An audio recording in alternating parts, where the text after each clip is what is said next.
9 দিনের অপেক্ষা, একের পর এক শুনানি আর দীর্ঘ আইনি লড়াইয়ের পর অবশেষে মিলল বহুল আলোচিত সেই মামলার রায়। আদালতের এ রায়ে স্বস্তি প্রকাশ করেছেন শিশুটির স্বজনরা। একই সঙ্গে তারা দ্রুত রায় কার্যকরের দাবি জানিয়েছেন।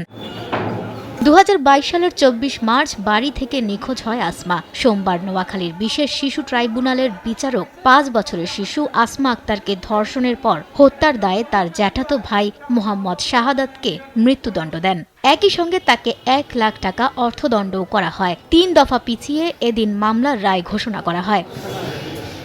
রাষ্ট্রপক্ষের নিযুক্ত আইনজীবী অ্যাডভোকেট শুক্লা সাহা জানান, নিখোঁজের 9 দিন পর আসামির দেওয়া তথ্যের ভিত্তিতে বাড়ির পেছনের একটি সেফটি ট্যাঙ্ক থেকে তার মরদেহ উদ্ধার করে পুলিশ।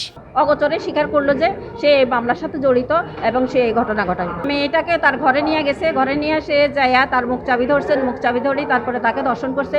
দর্শন করার পরে তারপরে তারে হত্যা করি, তারে সেফটি ট্যাঙ্কিতে যা রিং সেফ ট্যাঙ্কি যেগুলা ওগুলাতে পলিথিন মোড়ায় বস্তাবন্দি করে ফেলায়।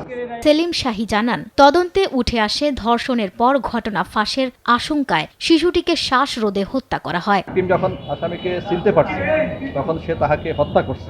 শিশু আসমার পরিবারের দাবি, বিচার কাজ যেন অতি দ্রুত কার্যকর করা হয়। দীর্ঘ 4 বছর পরে আজকের রায়টা শুনে আমরা সবাই আনন্দিত, সবাই খুশি।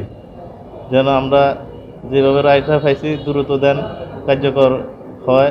শেষ পর্যন্ত যদি তার ফাঁসি হয় আমাকে জনগণের দেখা, এটা আলহামদুলিল্লাহ, এটা আমরা খুশি।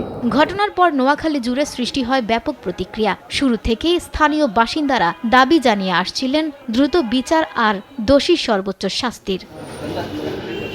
নিউজ ডেস্ক, দেশ টিভি।